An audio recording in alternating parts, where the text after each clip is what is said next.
bilang sociopreneurship kan, sebuah aktivitas bisnis yang kita lakukan outputnya justru untuk lebih banyak social problem yang kita solve. Awalnya di ekonomi dan lingkungan.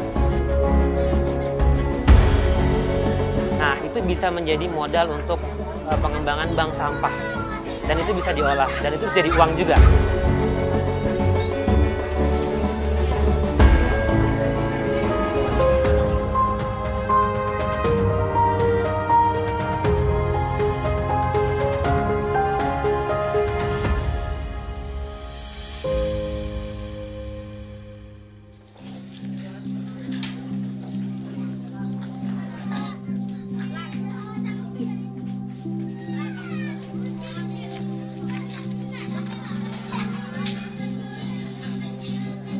Selamat pagi adik-adik. Selamat pagi.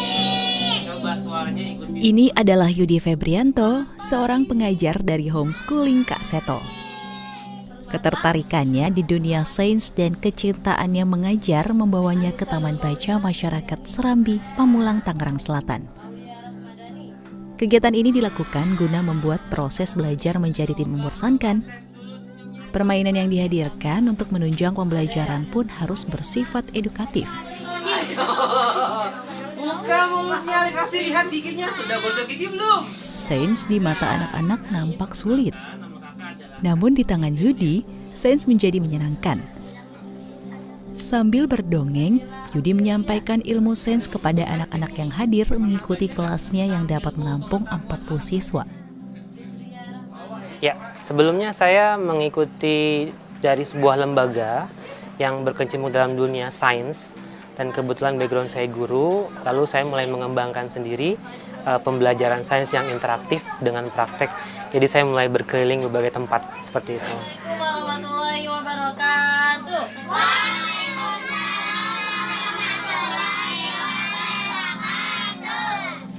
Tidak hanya sains yang dapat dipelajari di Taman Belajar Serambi. Di luar itu terdapat kegiatan pembelajaran kerajinan tangan. Ada gambarnya. Jadi, balik. Abda Muhibah yang mengajarkan kerajinan tangan kepada anak-anak di Taman Belajar Serambi. Bahan yang dipakai yaitu bungkus plastik kopi kemasan yang dibawa murid-murid yang bergabung di Taman Belajar Serambi. Nah, ini salah satunya dengan membuat prakarya. Terus ada juga seperti kegiatan belajar, kasih metode untuk gimana anak yang belum bisa membaca jadi bisa gitu kan. Banyak juga anak yang masih kanak-kanak banget nih, masih kecil gitu, masih sekitar umur 3-4 yang dia harusnya kelas TK gitu. Jadi masih kita ajarin untuk bisa membaca gitu. Dimulai dari pengenalan huruf dan sebagainya. 2, 3, pada hari Minggu turut ayak. Meski terlihat menyenangkan, namun kegiatan yang dilakoni Yudi dan Abdah kepada anak-anak bukan perkara mudah. Dalam proses mengajar, mereka berdua memiliki tantangan sendiri. Sebab tidak semua murid tertarik dengan sains ataupun kerajinan tangan. Kita akan mengenalkan dulu ya, ketarikannya apa setiap anak. Biasanya kalau misalnya dia bisa mengikuti dengan pelan-pelan, ya siapa tahu dia bisa minat dengan bidang sains. Kalaupun ada yang tidak minat, biasanya kita pilihkan kegiatan yang lain seperti itu. Jadi biasanya pengenalan hal-hal yang menarik, yang seru, yang terlibat interaktif, akhirnya mereka jadi ikut seperti itu. Biasanya seperti itu. Awalnya sih ada yang kayak males-males gitu, tapi ya kita rangkul, kita ajak jadi mau ikut gitu. Jadi memang anak-anak harus kita support terus, rangkul terus sih gitu. Soalnya kan ada yang males nih karena dia nggak bisa gitu. Jadi udah patah semangat, makanya kita support gitu. Jadi Si burung rupa akhirnya senang nih.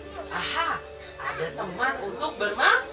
Taman Baca Masyarakat Serambi yang berdiri sejak tahun 2017 tentu mendapat sambutan baik dari warga sekitar.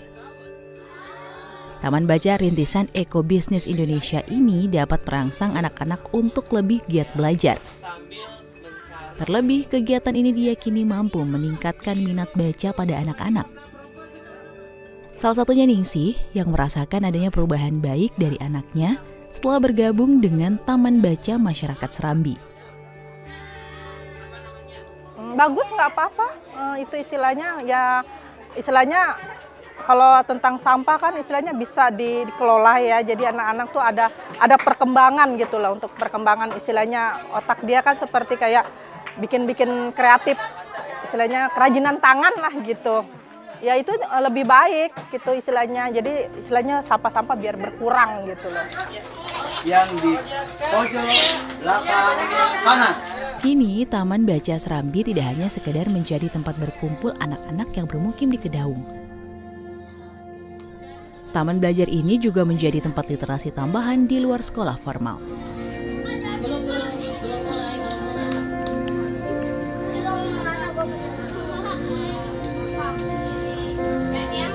Jadi banyak pedagang-pedagang kecil yang setiap hari tuh menghasilkan produk sampah, sachet segala macam gitu kan.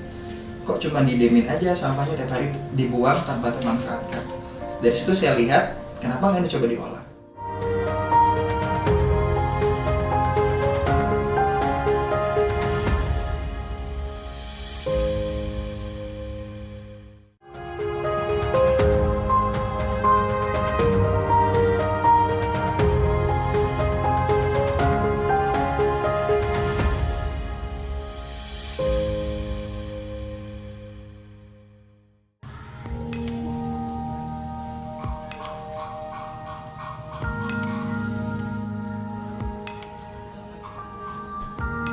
Mengubah plastik menjadi barang antik, mengubah sampah menjadi berkah. Inilah yang dilakukan Edi Fajar Prasetyo. Semua berangkat dari pengalamannya melihat sampah yang berserakan di lingkungan sekitarnya. Meski sampah seolah menjadi barang yang tidak berdaya guna, namun sejatinya masih bisa diberdayakan. Maka, Edi tergerak untuk mengubah sampah itu menjadi barang bernilai tinggi. Ia pun mendirikan Eco Business Indonesia di tahun 2012. Waktu dulu observasinya sederhana sih. Kita melihat, karena saya dulu waktu zaman kuliah, itu agak aneh, agak anekdotnya di sekitar pemukiman yang secara rata-rata pendidikan tinggi, tapi kok tidak beriringan dengan kondisi lingkungan yang baik gitu kan. Jadi banyak pedagang-pedagang kecil yang setiap hari tuh menghasilkan produk sampah, sachet segala macam gitu kan. Kok cuma didemin aja sampahnya tiap hari dibuang tanpa termanfaatkan. Dari situ saya lihat kenapa nggak dicoba diolah.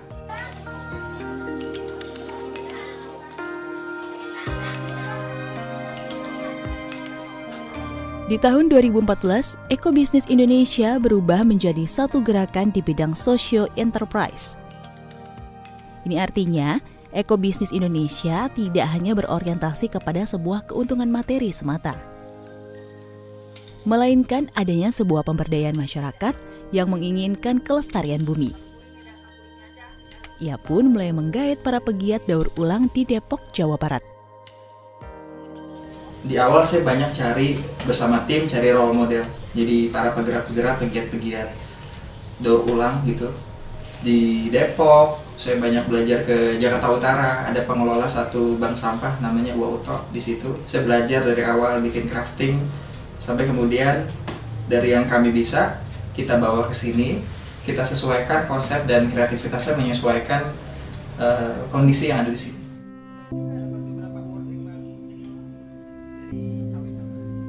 Namun perjalanan Edi dalam mendirikan Eco Business Indonesia ini tidaklah mudah. Pada proses penjajakan, Edi berhasil menggait 10 pegiat. Namun satu persatu mundur dan hanya tersisa 2 orang saja yang mau berjuang bersamanya. Kala itu, pasar memang sedang lesu.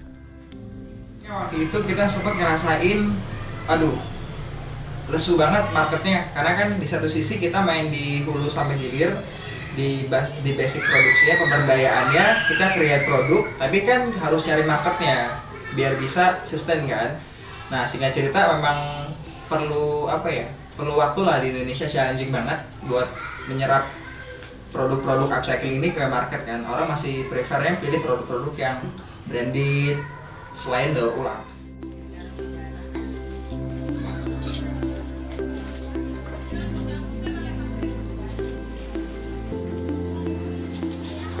Lalu ia menemukan semangatnya lagi ketika ia mencoba untuk bergabung dengan komunitas-komunitas ekopreneur dan sosiopreneur. Edi membuat berbagai inovasi untuk ekobisnis Indonesia. Di antaranya Petaka atau pemberdayaan tenaga kreatif, EbiBek, CLBK, cerdas luar biasa kreatif, dan Polemik atau produk olahan Ebi menarik. Intinya apapun konteksnya yang bisa memberikan dampak, bisa solve the problem, kita mengacu sama poin SDGs ya paling gampang. Jadi Sustainable Development Goals itu isu yang lagi dunia gencarkan kan. Boleh dibilang kalau kita ambil isunya global, nanti turun ke bawahnya lebih mudah. Ya kita bisa main ke isu sanitasi, ke isu climate change gitu kan. Isu poverty masuk karena kita ada basis pemberdayaannya. Jadi secara gerakan isu-isu itu akan kita lakukan.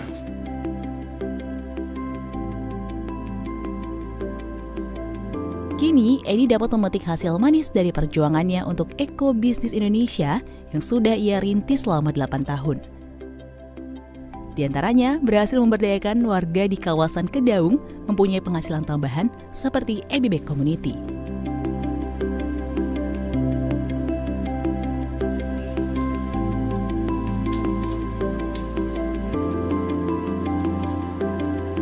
Pengen tahu nih, kan ada ibu-ibu ada yang pengen bisa bener nih. Udah dia gampang diajarinnya. Kadang-kadang kalau tiba ngasal, begitu lama. Kadang ada ibu-ibu kayak gitu. Udah liar pulang.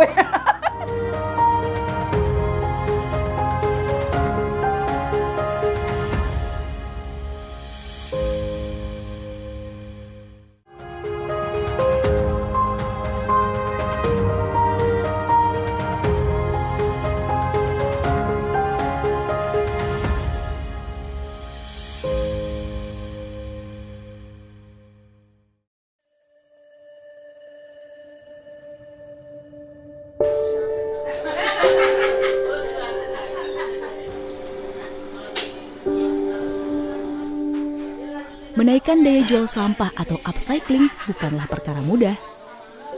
Apalagi di tengah masyarakat yang memilih untuk tidak peduli terhadap lingkungan bermukim. Edi Fajar Prasetyo pun mencoba masuk ke Kampung Kedaung, Kecamatan Pamulang, Tangerang Selatan, untuk perlahan mengubah pola pikir warga Kedaung. Boleh dibilang sociopreneurship kan, sebuah aktivitas bisnis yang kita lakukan, outputnya justru untuk lebih banyak sosial problem yang kita solve gitu kan. Awalnya di ekonomi dan lingkungan. Terus lambat laun karena ibu-ibunya sudah terlibat menjadi tenaga kreatif, terus banyak anak-anaknya yang kurang mainnya kemana-mana gitu, kurang terkontrol. Akhirnya dapat advice lagi anak-anak gimana nih baiknya. Nah, akhirnya singkat cerita muncullah satu program namanya CLBK, cerdas luar biasa kreatif.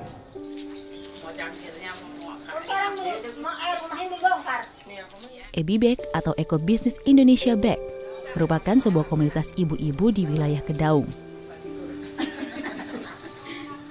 Berdiri sejak tahun 2014, pelatihan untuk ibu-ibu dilakukan bekerja sama dengan beberapa dosen dari Universitas Islam Negeri Jakarta.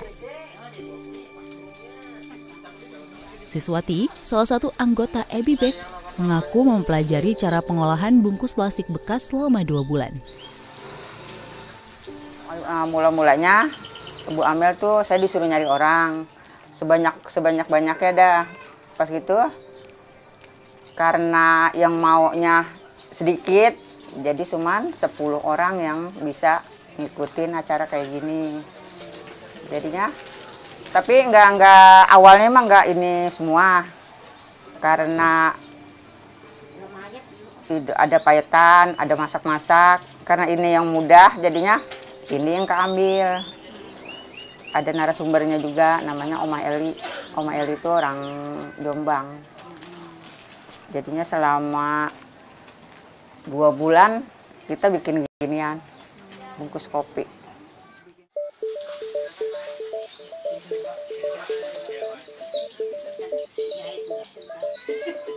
Perlahan, EbiBek pun semakin menghasilkan.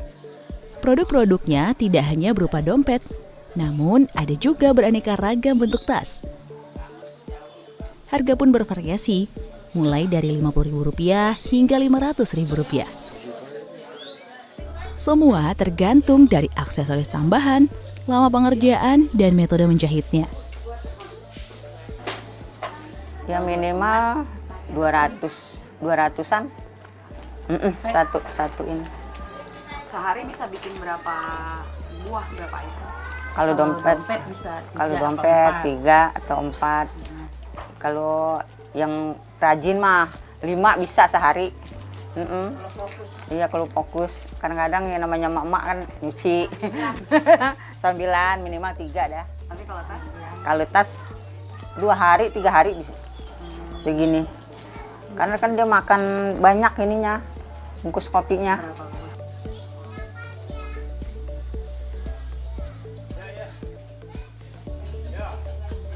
Perjuangan Siswati juga pernah menemui kendala. Ibu-ibu atau tetangganya yang ingin belajar untuk membuat tas dari bungkus kopi ini juga perlahan berkurang. Pengen tahu nih, kan ada ibu-ibu ada yang pengen bisa bener nih. Udah dia gampang diajarinnya. Kadang-kadang kalau tiba ngasal, begitu lama. Kadang ada ibu-ibu kayak gitu. Udah liar pulang be.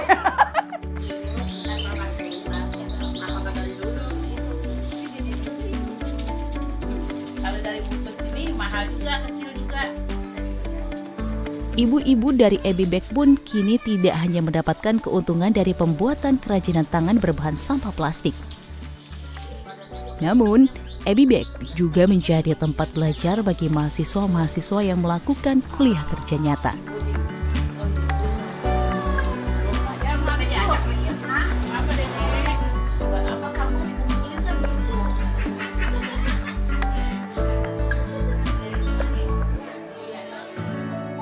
Gerakan kecil itu akan menjadi gerakan besar kalau dia dilakukan bersama-sama dan juga continue ya. Nah, itu bisa menjadi modal untuk pengembangan bank sampah.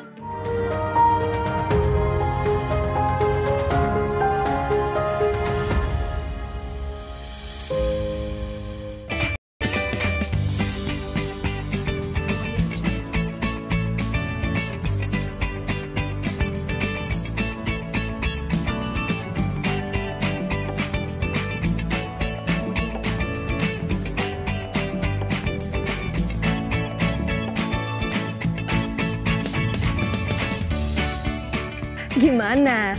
Bersih dan jernih kan siarannya? Jangan khawatir, semua ini gratis. Tidak perlu beli kuota internet dan nggak perlu biaya berlangganan. Bagi kamu yang masih menggunakan TV analog, cukup dengan satu langkah mudah. Untuk televisi yang sudah siap digital, cukup scan ulang siaran TV kamu untuk menangkap siaran TV digital. Banyak pilihan programnya, bersih gambarnya, jernih suaranya, dan canggih teknologinya. Ayo, kita beralih ke siaran televisi digital.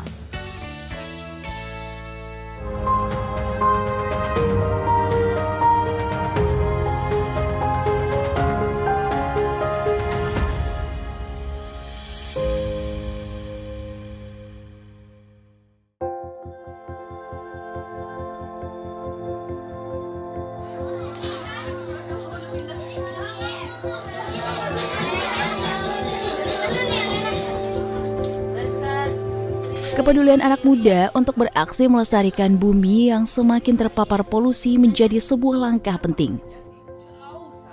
Edi Fajar Prasetyo telah memulai ikut berpartisipasi dalam melestarikan lingkungan dengan sampah. Ekobisnis Indonesia mampu membuat anak-anak menjadi peduli akan bahaya sampah plastik. Lewat Taman Baca Serambi dari Ekobisnis Indonesia pula, para pengajar berharap gerakan pemanfaatan kembali sampah plastik agar berdaya jual tinggi dapat terus digalakkan. Mungkin gerakan kecil itu akan menjadi gerakan besar kalau dia dilakukan bersama-sama dan juga continue ya. Nah, itu bisa menjadi modal untuk pengembangan bank sampah. Dan itu bisa diolah, dan itu bisa jadi uang juga, seperti itu. Seperti yang saya tahu dari Kak Fajar, mengolah limbah menjadi sesuatu yang menjanjikan atau menghasilkan, seperti itu.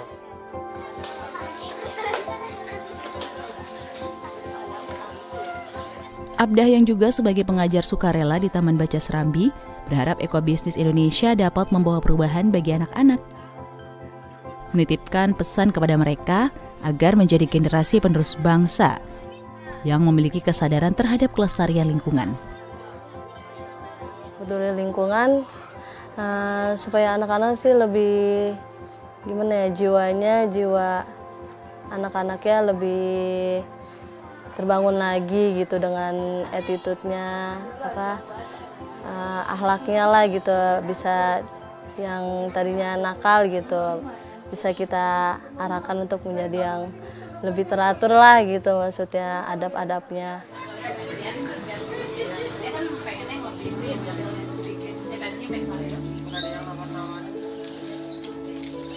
Keberadaan Ebibag yang merupakan rintisan dari Ekobisnis Indonesia juga membawa pengaruh untuk warga Kedaung.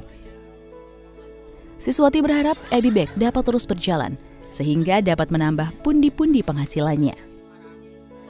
Ya pengennya mah maju terus biar biar dapat dapur biar ngebul. Ya buat penghasilan dah sehari-hari itu. Pengennya mah lanjut. Terus ngumpulin sampah-sampah. Ntar kita kalau ada pesanan banyak, kita rame-rame nih pada bikin nih. Enggak saya doang, banyak. Ini karena puasa. Pada mesen. Sampai berapa juta lu keuntungan? 3 juta, 2 jutaan gitu. Lumayan buat beli baju lebaran. Amin. Kalian kita ke depan ya, angkat tangan ya, sini. Sebelah sini, sebelah kayak gini. Sementara itu bagi sang pendiri, Edi, ingin ekobisnis Indonesia dapat menjadi contoh dan dapat diduplikasi di berbagai daerah di Indonesia, sehingga bumi dapat terselamatkan. Jadi harapannya itu secara gerakan kita pengen ini bisa banyak direplikasi di banyak tempat. Gitu mas, kita akan ngerasa senang banget kan ada manfaat yang bisa dikasih, ada gerakan-gerakan komunitas muncul di banyak daerah. Terus kita sharing pola yang sudah kita bangun di sini, kemitraan. Mereka mau bikin apa? Observasi masalahnya apa, kira-kira intervensinya seperti ini, silakan dieksekusi. Jadi secara manfaat mungkin akan bisa lebih luas.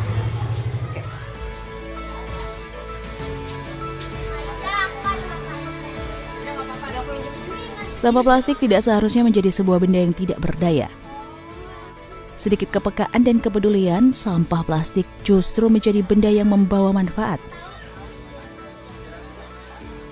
Sampah plastik dapat kembali menjadi barang dengan nilai jual tinggi dengan pengolahan yang dilakukan bersama-sama.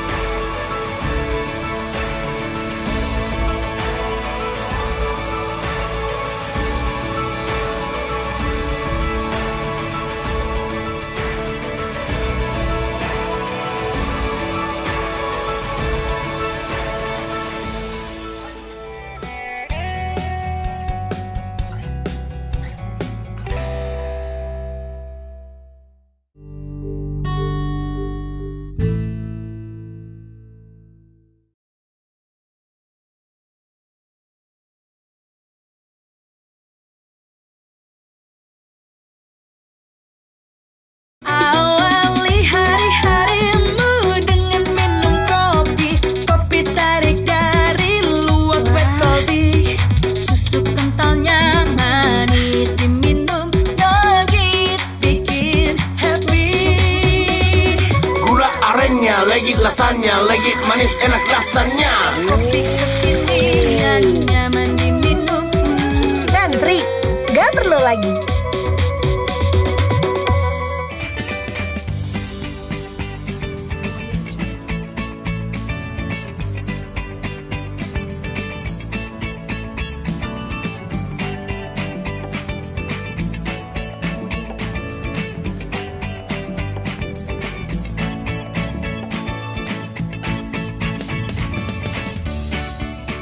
Gimana? Bersih dan jernih kan siarannya? Jangan khawatir, semua ini gratis. Tidak perlu beli kuota internet dan nggak perlu biaya berlangganan. Bagi kamu yang masih menggunakan TV analog, cukup dengan satu langkah mudah. Untuk televisi yang sudah siap digital, cukup scan ulang siaran TV kamu untuk menangkap siaran TV digital. Banyak pilihan programnya, bersih gambarnya, jernih suaranya dan canggih teknologinya. Ayo, kita beralih ke siaran televisi digital.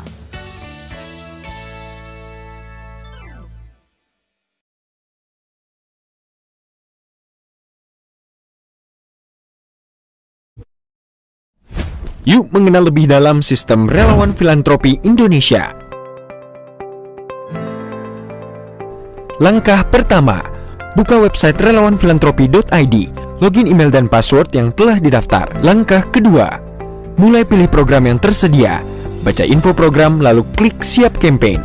Maka otomatis program akan masuk di program tersimpan. 2 langkah mudah share campaign. Share berdasarkan program.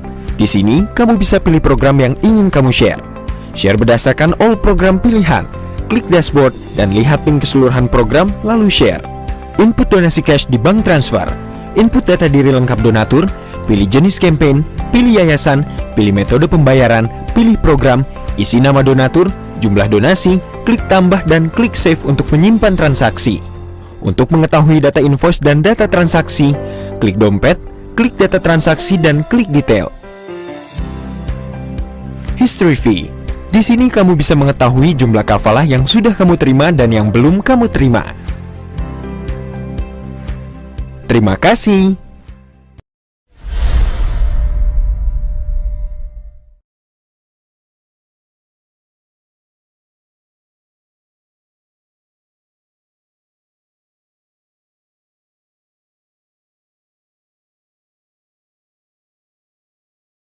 Semoga di Jumat sore yang penuh dengan keberkahan ini, kalian semua dan kita semua selalu berada dalam keadaan sehat walafiat dan juga dalam keadaan diberikan keberkahan oleh Allah Subhanahu wa Ta'ala. Amin Allahumma amin. Nah, sahabat dermawan, hari ini insya Allah kita akan ada agenda yaitu RFI Talk sesi ke-14. Nah, insya Allah bersama narasumber yang pastinya keren luar biasa yaitu Kak Edi Fajar Prasetyo. Nah, beliau ini adalah salah satu founder dari Eko Bisnis Indonesia. Nah, sebelum kita ngobrol-ngobrol langsung nih kepada Mas Edinya atau Kak Edi, sebelumnya saya mau ingatkan lagi, RFI atau Relawan Filantropi Indonesia ini adalah sebuah platform digital yang menghubungkan para dermawan yang mau berdonasi melalui program-program kemanusiaannya Aksi Cepat Tanggap. Nah, sahabat dermawan yang mau daftar dan ikut berkontribusi sebagai member itu bisa langsung kunjungi website kita yaitu di relawanfilantropi.id dan juga jangan lupa untuk follow Instagramnya yaitu di @relawan.filantropi.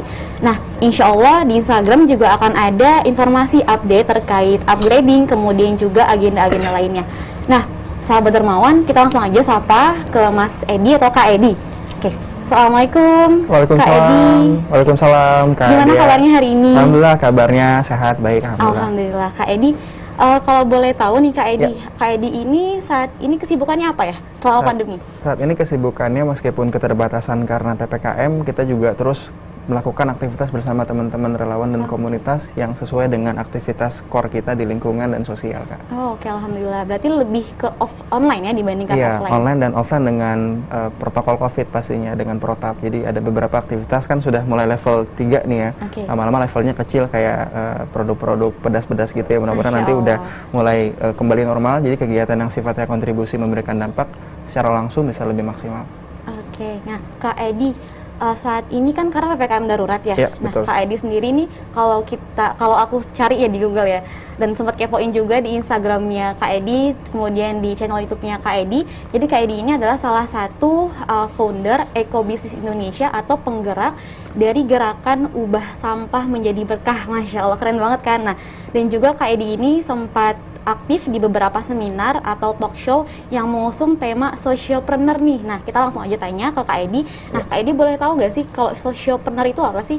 Karena kan masih banyak yang belum tahu ya, masih awam gitu. Mungkin boleh dijelaskan sedikit. Terima kasih Kak Dia. Jadi kalau sociopreneur ini sebenarnya kan istilah baru ya, kemasan baru. Sosio dan entrepreneur, jadi kewirausahaan sosial. Sebenarnya kegiatan sociopreneur secara umum pada saat sebelum happening itu sudah banyak dilakukan oleh banyak organisasi di Indonesia. Jadi organisasi yang memberikan dampak tidak hanya yang sifatnya temporary, sementara, tapi juga memastikan keberlanjutan daripada program yang sifatnya memberikan dampak secara sosial, ekonomi maupun dampak lainnya yang memang itu dibutuhkan di masyarakat. Jadi menyasar pada root cause atau social problem yang ada di masyarakat. Jadi secara umum kegiatannya itu, kalau kita kan taunya bisnis ya, jadi business as usual, bisnis cuman UUD, misalkan ujung-ujungnya duit, tapi gimana caranya ada aktivitas yang nggak hanya berorientasi pada profit, tapi konsepnya adalah 3P konsep, people, planet, profit.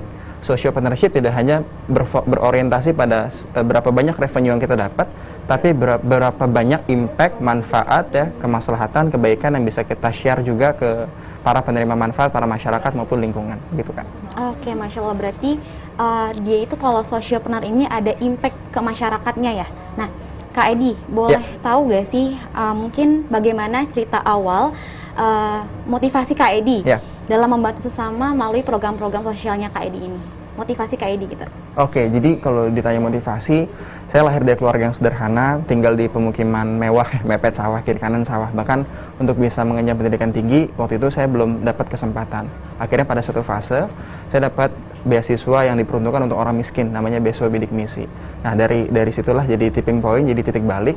Saya ingin memberikan giving back, memberikan kebaikan, dan meskipun nggak besar dampaknya kepada masyarakat melalui aktivitas yang saya lakukan dengan pengelolaan sampah dan aktivitas lain. Jadi niatnya awalnya personal, Kak Dea. Jadi saya ingin giving back, memberikan dampak balik kepada masyarakat, dan ternyata alhamdulillah ekosistemnya terbangun dan bisa memberikan manfaat meskipun secara cakupannya tidak terlalu luas. Jadi awalnya personal itu, dan karena kita lihat juga banyak masalah sampah yang sering ada di lingkungan sekitar. Jadi sampah itu identik dengan kotor, bau dan lain sebagainya. Padahal kalau kita bisa melihat dari sudut pandang solusi ya, pasti juga sahabat dermawan sudah melihat juga kalau kita punya sisi yang positif, melihat dari sisi hikmah atau ibrohnya. Saya punya arti dari sampah itu ada artinya Kak. Sampah selalu akan mudah apabila ada harapan. Wah, jadi tergantung bagaimana kita melihat satu fenomena yang ada di sekeliling kita. Begitu Kak Dea. Oke, keren banget nih motivasinya. Nah, Kak Edi, Afan boleh cerita sedikit mengenai pengalamannya saat di Den Haag, Denmark. Oke, jadi pada saat itu kita berkesempatan ke Copenhagen, Denmark. Jadi pada saat itu kita punya program, salah satunya yang bergerak di segmen pendidikan, di pendidikan informal ya, di pendidikan non formal. Jadi kita punya program namanya CLBK. Nah, kalau CLBK ini kan identik, kalau para online shopper itu ada artinya tuh, CLBK, cerita lama beli kagak ya. Jadi cuman tanya-tanya tapi nggak beli gitu ya. Tapi di sini CLBK yang kami maksud adalah cerdas luar biasa kreatif. Jadi ada konsep TBM namanya, jadi aktivitas pembelajaran informal, non formal begitu. Ada relawan yang mengajar, teman-teman dari kampus maupun dari gerakan lain. Tapi kita membuatkan satu skema. Jadi syaratnya adik-adik yang ingin belajar, syaratnya mereka harus bayar dengan sampah plastik kemasan. Jadi sebagai trigger mereka agar mereka memiliki satu habit baik yang kemudian bisa direplikasi setiap harinya. Nah dari situ ternyata Masya Allah, qadarullah juga, karena background saya bukan orang pendidikan, background saya mahasiswa pertanian pada saat itu, tapi karena memiliki concern di bidang pendidikan, ternyata dilihat dan diberikan apresiasi dari Pak Menteri Pendidikan Profesor Muhajir pada saat itu, dan kita berangkat belajar tentang tata kelola masyarakat, pengelolaan sampah, dan sistem pendidikan yang berada di Copenhagen, Denmark. Nah itu kira-kira titik awal kita bisa dapat kesempatan itu, dan Masya Allah di sana sebenarnya itu begitu terintegrasi banget Kak Dea. Kalau di sini kan kita sampahnya kebanyakan ya. Iya benar. Kalau di sana sampahnya itu sampai impor dari negara tetangga. Jadi Denmark itu ngimpor dari negara-negara tetangganya, Norwegia, untuk bisa mereka membuat satu sistem semacam ada insenerator begitu yang bisa mengubah sampah-sampah tadi menjadi sumber energi alternatif. Jadi Masya Allah ternyata orang-orang di luar, atau kalau kita berkiblat pada teknologi yang maju, kalau kita bisa melihat pada sudut pandang yang positif tadi, sobat mover sekalian, kita bisa mengubah tadi hal yang negatif menjadi satu poin kebermanfaatan yang bisa kita share. Oke, Masya Allah Kak Edi, berarti kita nggak fokus terhadap hal negatifnya, tapi juga dampaknya kepada masyarakat. Betul. Keren banget nih. Nah, kalau boleh tahu itu di Den Haag itu berapa lama ya Kak Edi? Waktu itu di Denmark programnya memang short course, jadi kita program 2-3 pekan pada saat itu. Jadi kita belajar sistem integrasi tata kelola pengelolaan sampah dan society yang ada di sana. Dan yang menarik adalah ternyata itu dilakukan oleh mayoritas rekan-rekan di sana yang memang memiliki satu keintegrasian. Jadi setiap individu itu memiliki jiwa filantropi yang tinggi Kak Dea. Kan kalau kita lihat, kalau menurut riset itu, negara yang memiliki indikator indeks negara yang paling bahagia itu katanya di Denmark gitu ya. Mudah-mudahan nanti jodohnya Kak Dea orang Denmark ya. Oke, amin. Insya Allah. Nah, Kak Edi, Nah, selama membangun bisnis ini yang sampah itu ubah sampah menjadi berkah ya. Kira-kira ada gak sih kendalanya selama prosesnya itu? Oke. Jadi kalau di Indonesia dan di masyarakat pada umumnya kan belum menjadi hal yang common ya, yang biasa. Jadi ketika kita ajak, memang kesulitan di awal adalah mengajak partisipasi masyarakat terlibat. Makanya kita tidak menggunakan pendekatan secara langsung gitu ya, struktural gitu. Jadi kita pendekatannya secara kultural, kita duduk bareng, mendengarkan apa sih yang menjadi problem mereka. Jadi kita harapkan dengan kegiatan ini menjadi alternatif dari masalah yang mereka hadapi. Jadi kendala awal itu Kak, kita kurang dapat refleksi yang baik gitu kan. Kan kadang-kadang kita juga menggunakan bahasa-bahasa yang mudah ditangkap ya, kayak kami bikin jargon-jargon seperti selingkuh. Nah, apa tuh selingkuh? Sedekah lingkungan hijau. Jadi sebenarnya secara spirit kita ingin ajak, meskipun gerakannya itu sifatnya sampah gitu kan, ketika orang nggak bisa bersedekah secara uang finansial, dengan kebaikan-kebaikan, dengan ajakan kebaikan, mereka juga bisa mendapatkan value manfaat yang sama gitu. Jadi itu salah satu kendala di awal adalah mendapatkan atensi, respect daripada mitra-mitra yang kemudian kami ajak sama-sama berkolaborasi itu kan. Masya Allah. Nah, Kak Edi ini kan pinter banget nih bikin singkatannya, selingkuh itu. Nah, itu inisiatif sendiri atau dari timnya atau bagaimana? Oke. Inspirasinya? Singkatan dan akronim itu sebenarnya muncul karena pertama ya, kalau dilihat dari tipikal, saya orangnya memang tidak terlalu formal ya Kak. Dan saya lihat ketika pendekatan itu dibawa ke segmen masyarakat, itu jadi hal yang menarik kan. Kita juga harus bisa menyesuaikan dengan siapa target segmen yang kita ajak komunikasi. Jadi kami menyesuaikan, ketika dekat sama ibu-ibu, minimal saya harus paham inventarisasi nama-nama artis sinetron misalkan. Jadi untuk ada pendekatan ke mereka. Nah, secara nggak langsung observasi-observasi dengan banyak informasi itu memunculkan satu program-program yang ternyata bisa menarik ya. Jadi ada program namanya Petaka, pemberdayaan tenaga kreatif. Kita bikin konsep TBM, ada gerakan dari gagasan jadi terobosan. Jadi event-event ini yang memang kemudian secara natural saja sebenarnya kan dia terlontarkan, karena kita lihat itu yang mudah ditangkap oleh masyarakat. Jadi tidak menggunakan bahasa yang terlalu sulit untuk dicerna begitu kan dia. Oke, berarti nggak usah baku-baku gitu ya, karena harus menyesuaikan juga dengan lingkungannya. Betul. Nah, kebanyakan kalau untuk yang pemberdayaan itu lebih untuk segmennya ya, ke anak muda atau mungkin yang udah di atas 30 tahunan. Oke, kalau untuk segmen itu beragam Kak Dia dan sahabat Dermawan dan sobat movers sekalian. Kalau dibilang segmen, hampir mencakup semua Kak Dia. Jadi segmen kita dari mulai usia belia sampai usia beliau gitu ya. Yang muda, anak-anak itu ada. Kita pakai pendekatan yang memang masuk ke mereka. Kita pakai pendekatan gaming. Saya juga punya beberapa trik sulap begitu. Jadi untuk bisa mengedukasi, memberikan message yang memang mengena ke mereka. Kan poin pertama adalah memberikan kesan dan interaksi dulu. Kalau mereka sudah tertarik, informasi atau ajakan apapun menurut saya akan lebih mudah diterima. Jadi segmennya untuk anak-anak seperti itu. Untuk remaja kita punya konsep baru kemarin. Kita baru saja merintis aktivitas sociopreneur, namanya kopi literasi. Jadi konsepnya ada motor listrik yang kita modifikasi sebagai pustaka bergerak. Jadi bisa ngobrol, bisa ngopi begitu, sambil ada sajian pustaka, ada informasi, ada buku-buku, ada motion informasi, visual grafik gitu ya, yang teman-teman bisa belajar dari situ. Harapannya tadi dari diskusi bisa menghasilkan gagasan yang jadi terobosan. Jadi itu untuk segmen remaja. Yang segmen orang tua begitu, dengan pakai pendekatan memang dekat dengan mereka, memberikan langsung practical learning, mengajarkan langsung, dan qadarullah juga beberapa tahun ke belakang saya diamanahkan untuk mendampingi rekan-rekan yang berada di dalam lapas. Jadi ada program deradikalisasi begitu. Jadi bagaimana coba menyampaikan aktivitas usaha, bisnis atau sociopreneurship itu bisa jadi wasilah ya. Bisnis itu hanya wasilah gitu kan. Jadi mudah-mudahan juga bisa merubah mindset teman-teman yang di dalam yang tersandung kasus terorisme, radikalisme, bisa berubah ke kuadran yang lebih baik gitu ya. Kira-kira itu sih Kak. Wah, Masya Allah, berarti segmentasi ini luas banget ya, mulai dari anak-anak, kemudian juga dari remaja, dan juga sampai dengan ke orang tua ya, Kak Edi? Iya, betul kan ya. Nah, selama proses itu kira-kira perjuangannya bagaimana nih Kak Edi? Mungkin boleh share ke kita, perjuangan mulai dari nol sampai dengan ke sukses sekarang ini. Oke, bahkan sekarang masih berjuang. Kalau dibilang sukses, kayaknya fasenya kita akan coba terus merefleksikan agar bisa menjadi yang lebih baik ya dalam konteks program-program kita bisa diterima di masyarakat.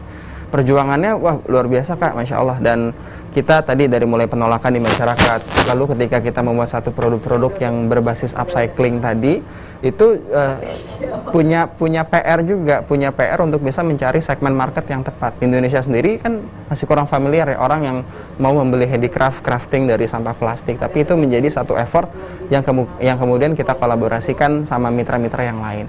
perjuangannya banyak sih Kak, tapi alhamdulillah perlahan-lahan itu bisa kemudian berhasil karena punya saya dan tim punya dua konsep dan dua prinsip yang dipegang. Konsep yang pertama adalah jodoh. Ini kesukaan Kadia kan. Jodoh ini ada artinya, jadilah orang bodoh. Jadi kami ngerasa kurang, kami merasa tidak mengetahui banyak informasi sehingga kita mencari terus hal-hal baru. Jadi ada konsep agility, kita luwes untuk menyerap hal-hal yang sifatnya kekinian. Terus yang kedua, tipsnya adalah sukaisi. Nah, sukaisi ini artinya suka dievaluasi. Jadi kita menerima apa-apa yang sekiranya memang nggak relevan, ya udah, nggak usah terlalu kemudian defense, kita ngerasa program kita kurang relevan, kita menerima dengan senang hati. Semua kritik-kritikan itu meskipun pedes gitu ya, apalagi netizen hari ini kan ya maha benar netizen dengan segala cuitannya gitu ya. Jadi yang saya lihat adalah bukan daripada konteks kritikan yang pedasnya, tapi esensi evaluasi yang itu bermanfaat, bahwa banyak orang juga yang peduli terhadap gerakan kita. Edi. Nah, Kak Edi, kira-kira apa sih suka dukanya selama menjalani proses bisnis ini?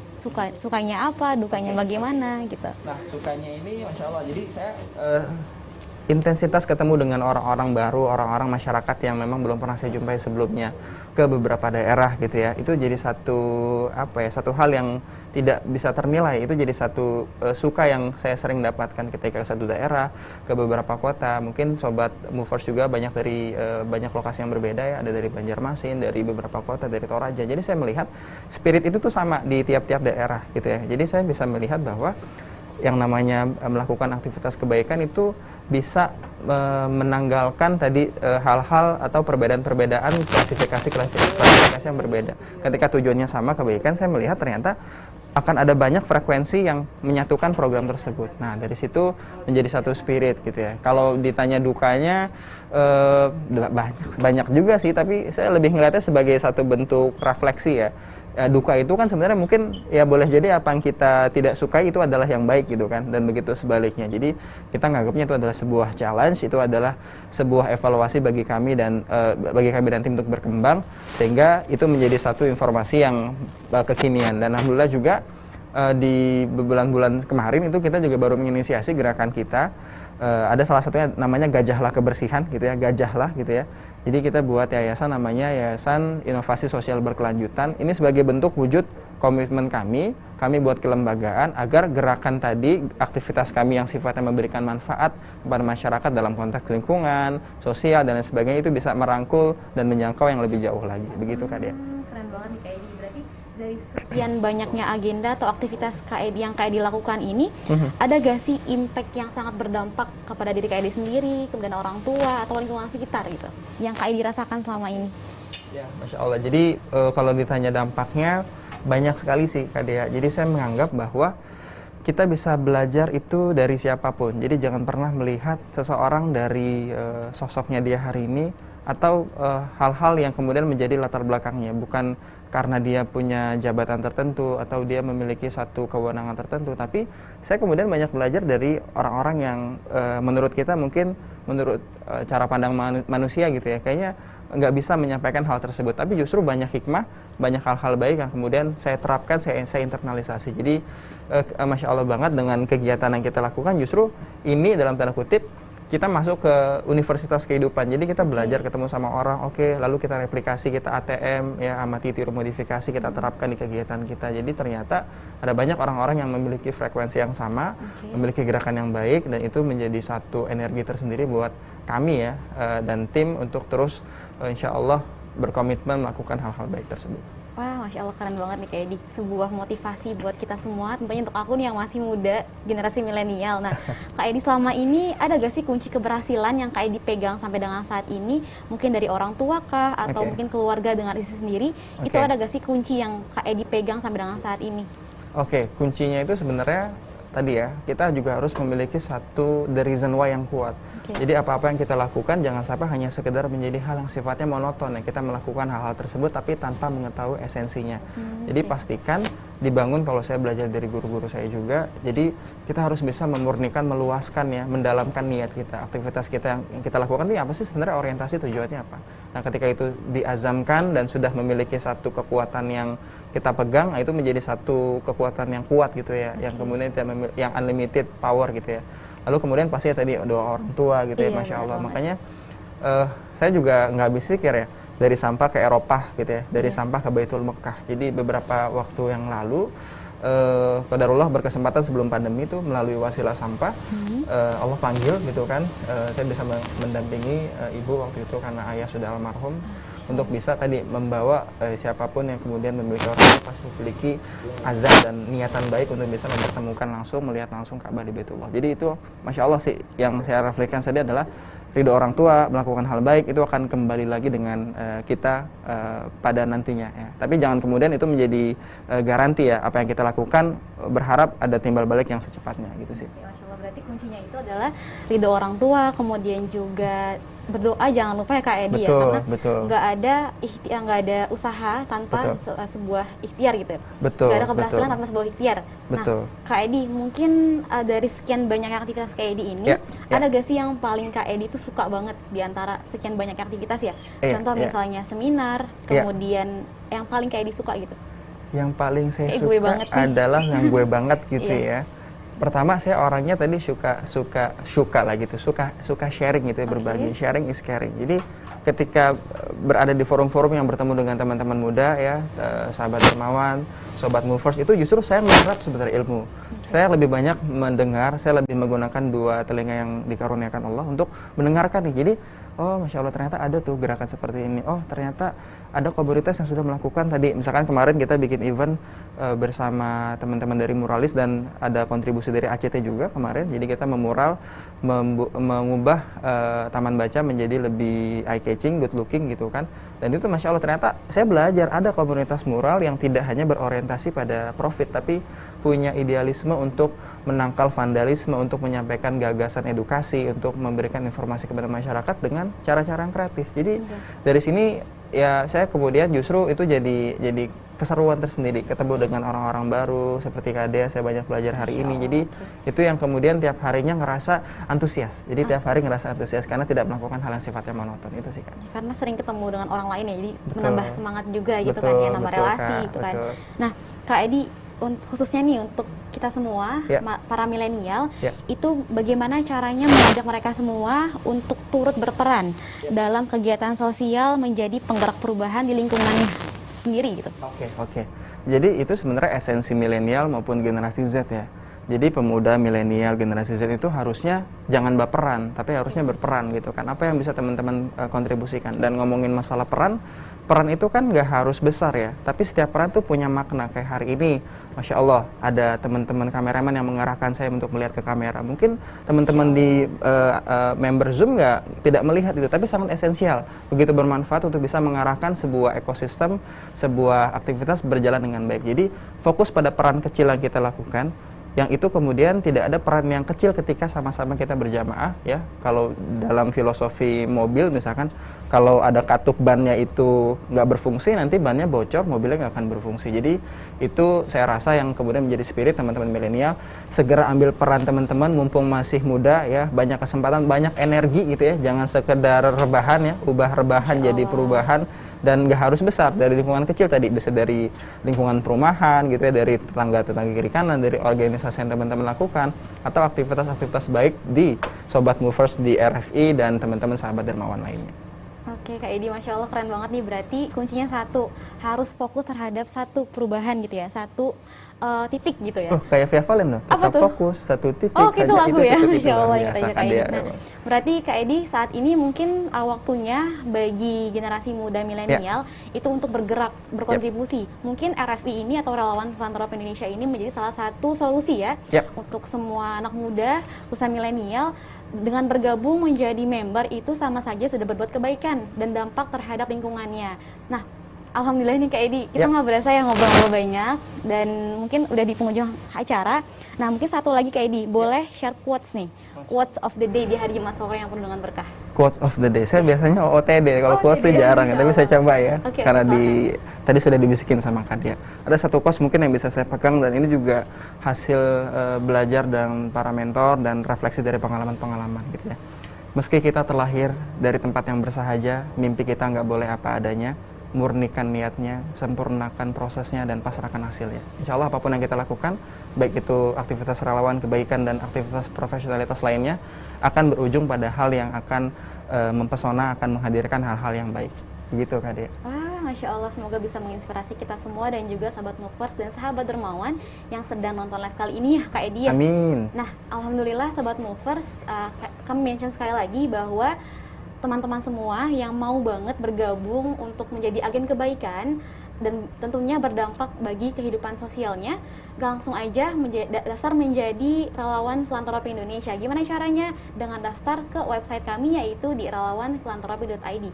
Dan jangan lupa untuk follow Instagramnya yaitu di @relawan.filantropi. Insya Allah akan ada agenda-agenda menarik lainnya yang insya Allah akan menambah semangat teman-teman nih untuk selalu berbuat kebaikan. Insya Allah. Nah, insya Allah kita juga akan hadir RFI Talk ini setiap hari Jumat pukul 16.00 waktu Indonesia Barat. Tentunya di YouTube Aksi Cepat Tanggap. Nah, Alhamdulillah Sobat Movers semua, terima kasih sudah menonton live ini, dan kepada Kak Edi terima kasih banyak atas sharingnya, semoga bermanfaat juga untuk kita semua dan bisa berdampak nih kepada teman-teman yang sedang live di Zoom juga. Amin. Dan juga teman-teman sahabat Dermawan yang sedang menonton live kita kali ini di YouTube Aksi Cepat Tanggap. Oke, terima kasih. Alhamdulillah teman-teman semua sahabat Dermawan, Sobat Movers yang di Zoom juga, saya Dea dan Kak Edi Fajar pamit undur diri. Terima kasih. Assalamualaikum warahmatullahi wabarakatuh.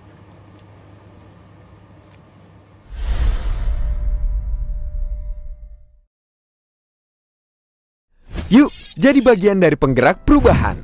Daftarkan diri Anda sekarang juga di relawanfilantropi.id. Search di Google relawanfilantropi.id. Klik daftar diri. Isi lengkap data diri Anda. Nama, email aktif, nomor HP yang aktif, password, provinsi domisili sekarang. Setelah selesai, checklist saya setuju. Langkah selanjutnya, kamu wajib memverifikasi pendaftaran kamu di email yang telah kamu daftarkan. Cek email dari Relawan Filantropi. Baca dan pahami syarat dan ketentuan. Lalu klik setuju, data kamu akan segera di-approval oleh ACT. Sekarang pendaftaran kamu sebagai Relawan Filantropi Indonesia telah berhasil. Masuk ke dashboard untuk memulai kebaikan. Terima kasih.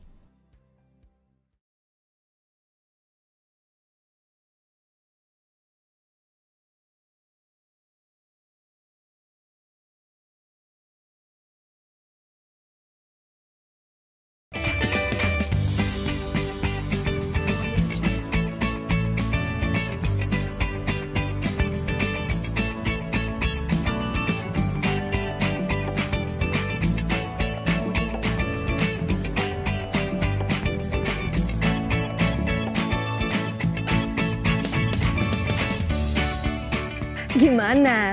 Bersih dan jernih kan siarannya? Jangan khawatir, semua ini gratis. Tidak perlu beli kuota internet dan nggak perlu biaya berlangganan. Bagi kamu yang masih menggunakan TV analog, cukup dengan satu langkah mudah. Untuk televisi yang sudah siap digital, cukup scan ulang siaran TV kamu untuk menangkap siaran TV digital. Banyak pilihan programnya, bersih gambarnya, jernih suaranya, dan canggih teknologinya. Ayo, kita beralih ke siaran televisi digital.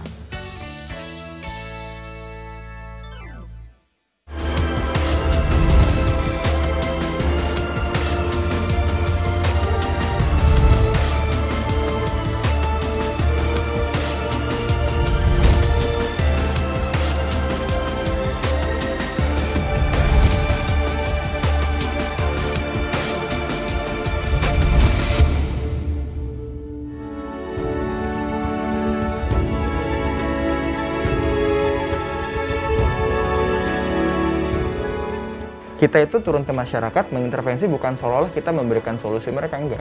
Kita yang belajar sama mereka. Kita coba gali informasi lebih dalam, lalu nanti kita buat alternatif solusinya bersama-sama. Dan yang menarik, ini kami nggak bisa kerja sendiri. Ada satu konsep namanya Quadro Helix ya.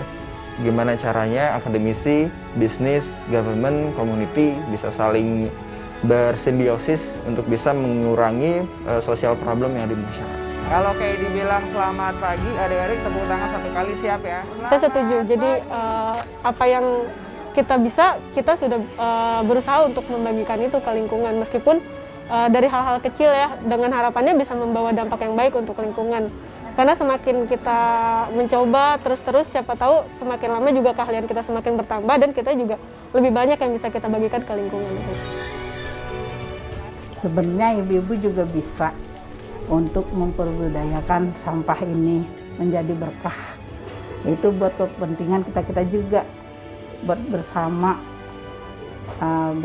semua ibu-ibu di lingkungan sini, dan tentunya berdampak dengan lingkungan sini.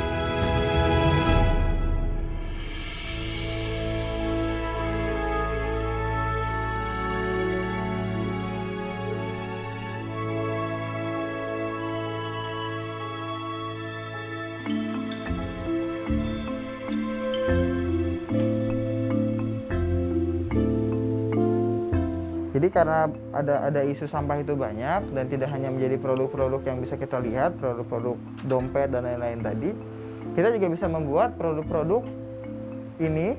Kalau rekan-rekan lihat, ini gradasi warnanya, ini dari sampah-sampah plastik. Nah ini waktu itu kita sempat ingin berikan kepada Bapak Presiden waktu itu. Jadi ini penting untuk bisa saling sharing ya, sharing knowledge ya. Jadi saling cross selling nih, apa yang bisa dioptimalkan, kemampuan desain, kemampuan packaging. Nah ini kemudian kita gerakan sama-sama.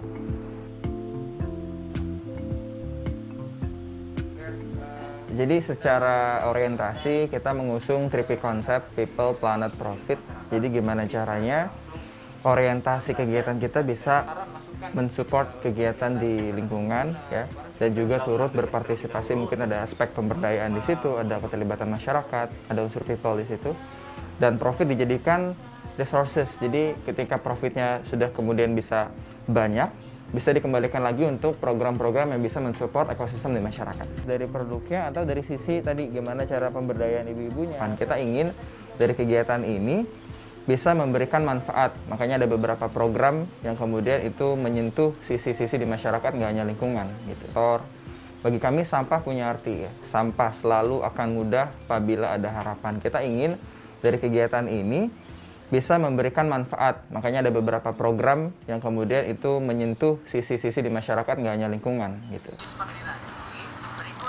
Nah, nanti akan jadi seperti ini biasa kita ketika mengedukasi. Nah, ini kita buatkan beberapa videonya melalui fitur-fitur di YouTube, di sosial media. Dan kita juga bisa package ini ketika teman-teman mau, bisa akses ke kami, nanti bisa kami kirim. Jadi ini produk-produk yang bisa mereka atau adik-adik untuk pembelajaran motorik kan, ibu-ibu di rumah kan agak kesulitan ya ketika mengajar anak-anaknya untuk berinteraksi, karena tidak semua orang tua memiliki pemahaman di bidang pendampingan pendidikan.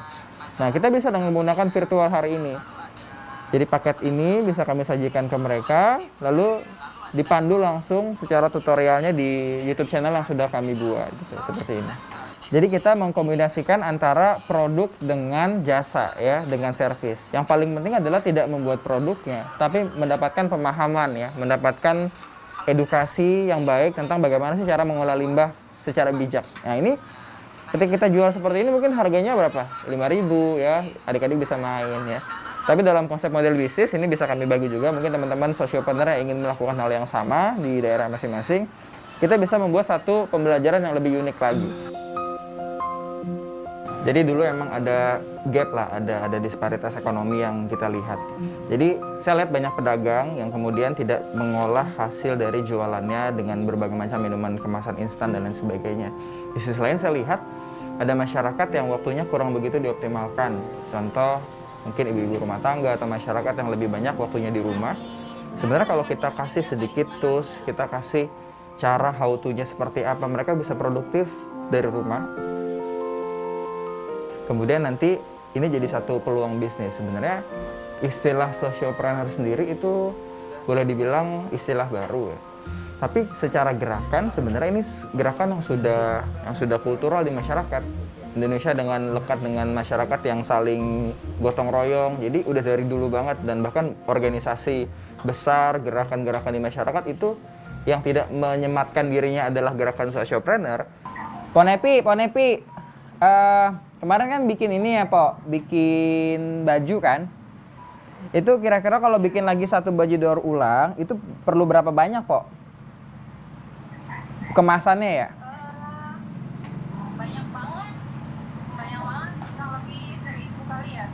Oh, 1.000 item ya kira-kira ya. Jadi cari bungkus-bungkus yang sama gitu, tolong bungkus Pak. Jadi nanti kita cari bungkus-bungkus apa Pak biasanya Pak? Bungkus-bungkus ini, bungkus-bungkus kemasan ya, berarti ya. Ketika kegiatan yang kita coba inisiasi kala itu nggak begitu populis kan, nggak populer, kadang-kadang sering dibenturkan dengan beberapa bidang kompetensi atau keprofesion yang lain ya. Masih kuliah atau mungkin ngapain sih cuman bikin-bikin kegiatan yang olah sampah, kenapa nggak jadi kerja aja misalkan di international company dan lain sebagainya. Itu pergolakan itu ada. Ibarat quarter life crisis kan, umur-umur yang kita masih masa transisi bingung menentukan karir dan lain sebagainya. Tapi intinya saya punya mindset selama kemudian gerakan kita positif, gerakan kita baik, kita bisa memurnikan niat kita dalam melakukan sebuah aktivitas. Jadi saya berpikir juga ini ada satu personal story juga. Jadi kegiatan yang kami lakukan saya sendiri sebagai bentuk giving back. Karena saya dapat program scholarship dari pemerintah untuk bisa studi lanjutan, beasiswa bidik misi namanya, beasiswa untuk orang miskin. Secara nggak langsung kayak saya pengen coba mendeliver apa yang sudah saya dapat, saya bagikan ke teman-teman gitu. Jadi lebih ke untuk kepuasan batin tersendiri sih pada awalnya itu.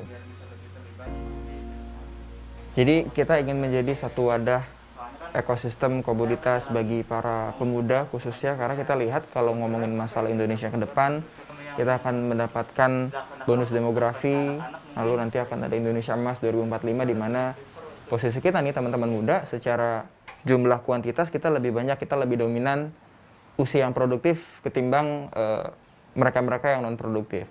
Jadi saya ingin kemudian kami bersama tim punya visi untuk bisa bagaimana kegiatan ini semakin simultan, semakin besar. Karena saya lihat banyak anak-anak muda yang pengen berkontribusi, tapi mereka nggak tahu wadahnya gimana, nggak tahu caranya gimana, ketemu sama orang-orang yang sevisinya seperti apa. Nah, kemudian kita membuatkan wadah untuk bisa saling membuat kolam tadi. Jadi connecting the dot aja sih. Dan ini ternyata cukup work, cukup berhasil juga. Banyak teman-teman daerah dan kita sudah ribuan bahkan puluhan ribu mengedukasi berbagai macam pihak untuk bisa lebih aware sama lingkungan.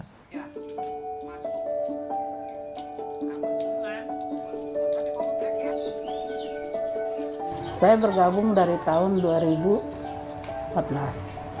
Nah, saya tertarik bergabung dengan Kak Edi ini. Ya, daripada bungkus ini dibuang kan, jadi sampah, lebih baik kita bikin kerajinan tangan.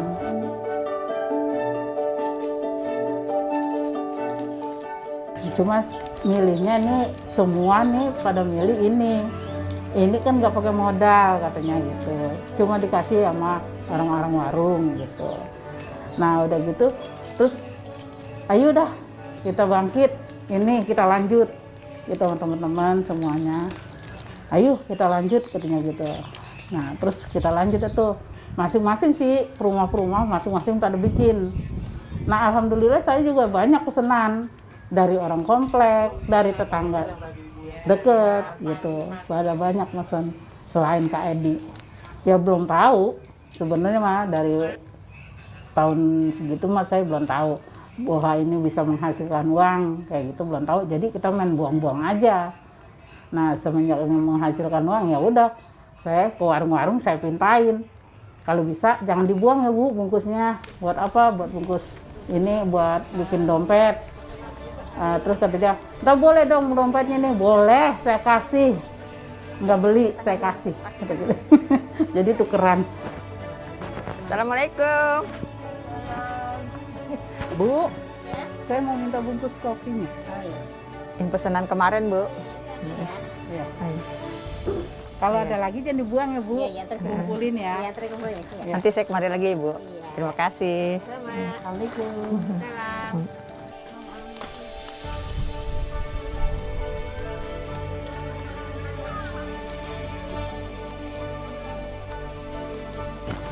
Assalamualaikum.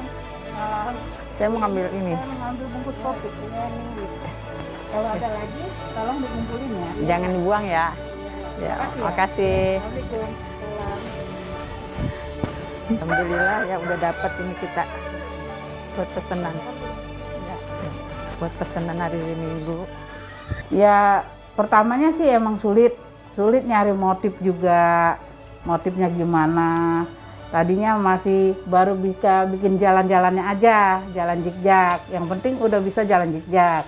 Nah lama-lama, nah kita nyari motif sendiri, nyari motif model kayak ini gitu. Nyari sendiri, jadi ngotak sendiri, nyari motifnya. Ya bersyukur yang tim itu juga semua, bagaimana ini motifnya, ini bagaimana ini dari apa? Ya tetap dari bungkus ini motifnya banyak, diambilnya banyak motifnya, ada belakang, depannya bisa. Assalamualaikum. Waalaikumsalam. Lagi bikin tas ya Bu? Oh, iya. Aku mau pesen nih Bu, ada yang motif kayak gimana aja ya? Ada kayak ini. Oh. Terus ini dompetnya. Ya. Tasnya ini yang dari puding. Yang ini harganya berapa Bu? Itu cuma 40-an. Oh, kalau aku pesen bisa? Bisa. Jadi lebih bagus lagi. Oh gitu. Nanti ada talinya gitu ya? Ada. Talinya. Oh gitu. Ya udah deh aku pesen yang dompet sama yang tasnya Bu ya. Ya. Sebelum pandemi ini kita kadang-kadang kan banyak yang pesen tuh. Ya lumayan. Sebulan ya dapat ada 2 juta mah. Ya lumayan kan kalau bagi ibu rumah tangga mah segitu ya kan. Daripada kita duduk-duduk nggak menghasilkan uang, cuma ngobrol gitu-gitu aja. Kan ini duduk sambil ngobrol dapet. Ya kan, bisa 3 kalau dompet. Kalau ini ya kalau nggak sambil ini paling setengahnya gitu sehari. Ini bisa 2 hari. Lumayan pendapatan ya. Biar ada kesibukan kita, walaupun ada pandemi kayak gini, jadi kita punya pemasukan lah walaupun sedikit.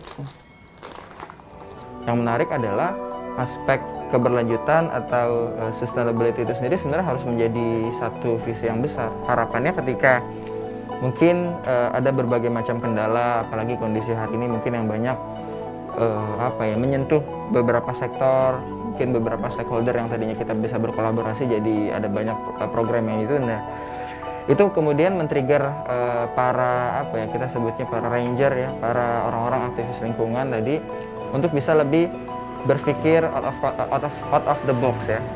Jadi kegiatan ini bisa berjalan ketika ada satu perputaran kan. Tadi ada perputaran green ekonominya. Terus kita juga concern di bidang ekonomi dan pendampingan secara human capital. Jadi ibu-ibu tidak hanya kemudian bisa menjadi saya sebutnya petaka pemberdayaan tenaga kreatif, tapi mereka juga bisa menjadi tenaga-tenaga yang memiliki kompetensi, skill untuk menjadi trainer, untuk menjadi pendamping, dan mereka bisa menumbuhkan pride mereka dan bisa lebih memiliki confidence ketika berinteraksi dengan masyarakat. Jadi itu memang menjadi faktor yang sangat krusial. Kami meyakini bahwa prinsip kolaborasi menjadi hal yang penting. Jadi kompetisi yang paling keren adalah kolaborasi. Jadi kita kemudian beberapa hal yang sudah kita lakukan, kita banyak bekerja sama dengan berbagai macam NGO yang concern di bidang lingkungan maupun concern di poin-poin SDGs. Dan kita juga termasuk membangun konektivitas. Kemarin kita mendapat untuk gejala kebersihan, kita kemarin mendapatkan the best social influencer untuk kategori lingkungan. Itu menarik bagaimana yang tadi saya sampaikan, kita aja menganggap sampah itu punya meaning kan, sampah tadi apa? Selalu akan mudah apabila ada harapan sampah. Jadi kalau kita masih punya satu wish, harapan yang baik, punya inisiatif, saya rasa sih dengan segala keterbatasan justru kita bisa rubah kondisi yang terbatas jadi menjadi satu daya inovasi, daya gedor untuk bisa menciptakan sesuatu.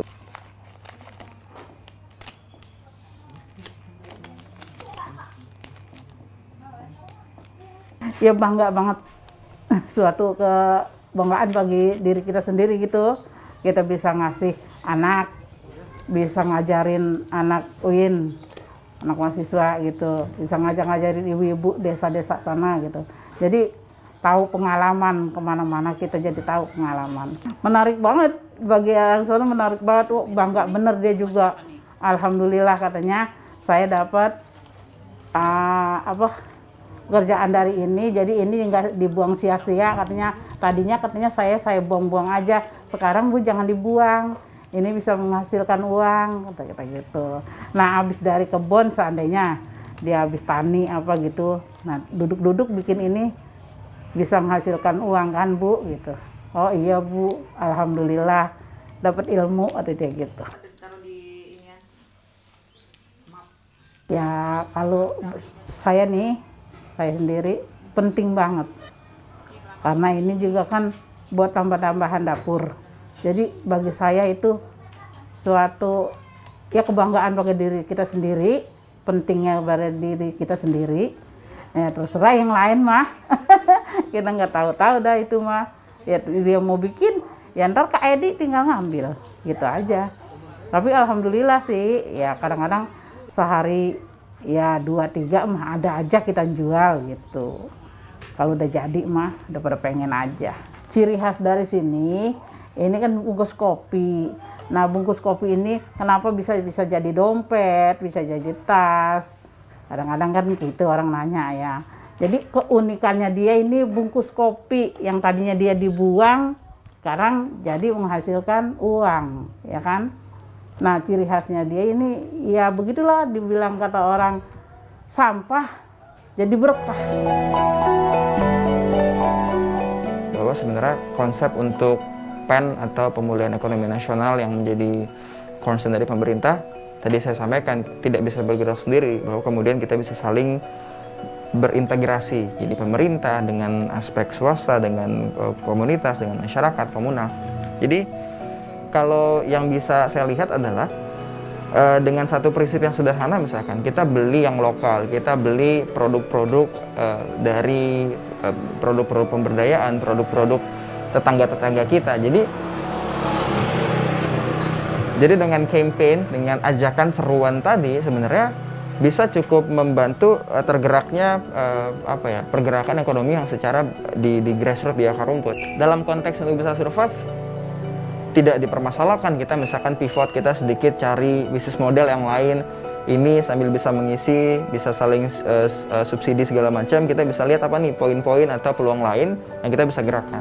Kemarin kita juga sempat coba create satu kerajinan dari kertas, kita ada mitra juga kita buat, jadi apa-apa yang dirasa bisa menghasilkan revenue, yang bisa menghasilkan perputaran roda ekonomi ini biar bisa terus jalan, biar dapur bisa terus ngebul, itu menjadi PR tantangan yang kemudian terus dikomporin lah, terus disampaikan ke masyarakat. Ini ada berapa jari? 3. Ini ada berapa jari? Yang puluhan yang berdiri aja. Yang tiduran satuan. Jadi yang ini 60. Ya, 64. Nanti yang berdiri setelah ditambahin, yang tiduran setelah dikaliin, terus dua-duanya ditambah. Jadi 8 kali 8 hasilnya?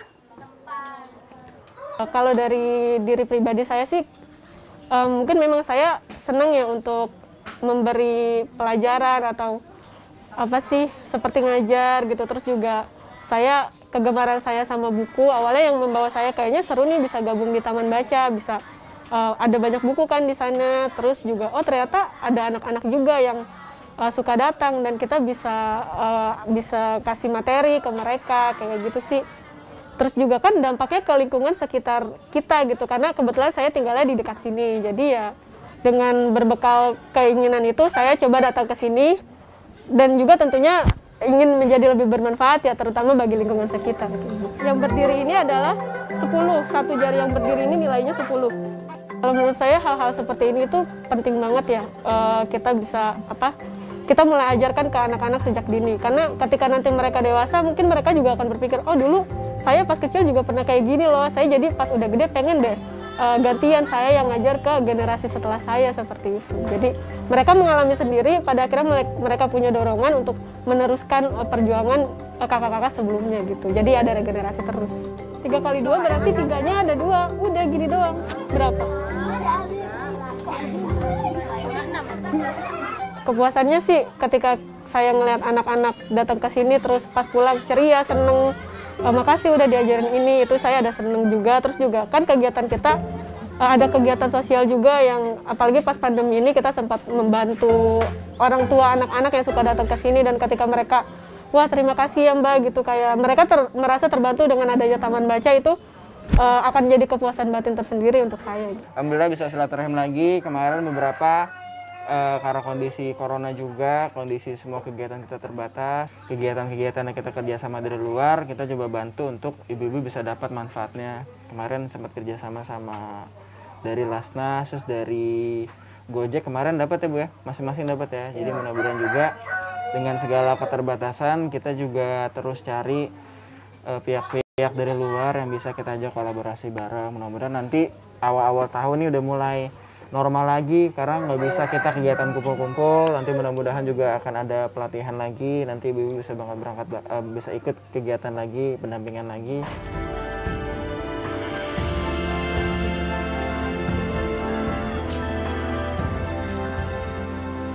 Memang tadi secara pendekatan kita inginnya satu masyarakat, satu entitas tuh merasakan manfaatnya, baik dari ekonomi, pendidikan. Jadi tidak hanya kemudian anak-anak dari ibu-ibu pemberdayaan membuat kerajinan ebi bag ya, tidak hanya mereka, tapi putra-putri dari masyarakat yang ada di sekitar pemukiman itu kita juga sangat persilahkan. Kok dilakukan demikian? Agar men-trigger, memberikan satu informasi sedini mungkin. Oh, ini sampah plastik bisa diolah loh, bisa dipilah loh, bisa dibuat menjadi kriya loh. Jadi men-trigger adik-adik untuk bisa membawa. Kenapa nggak kita kasih gratis? Kita gratis juga nggak masalah, tapi tidak akan ada kesan dan tidak akan bisa memberikan aspek pendidikan yang berkelanjutan. Nah, yang ditekuk ini satu jari nilainya 1. Jadi kita di sini nggak cuma kasih pelajaran formal, karena kalau selalu pelajaran formal pasti mereka akan ada males ke sana, bosen, capek atau kayak gitu. Jadi kita kasih semacam ice breaking biar mereka bisa sambil bermain, tertawa juga bersama teman-teman yang lain. Jadi mereka kayak ada seneng, yuk main ke TBM, nanti kita bisa main bareng kakak-kakak di sini. Abis itu kita juga bisa diajarin seperti itu.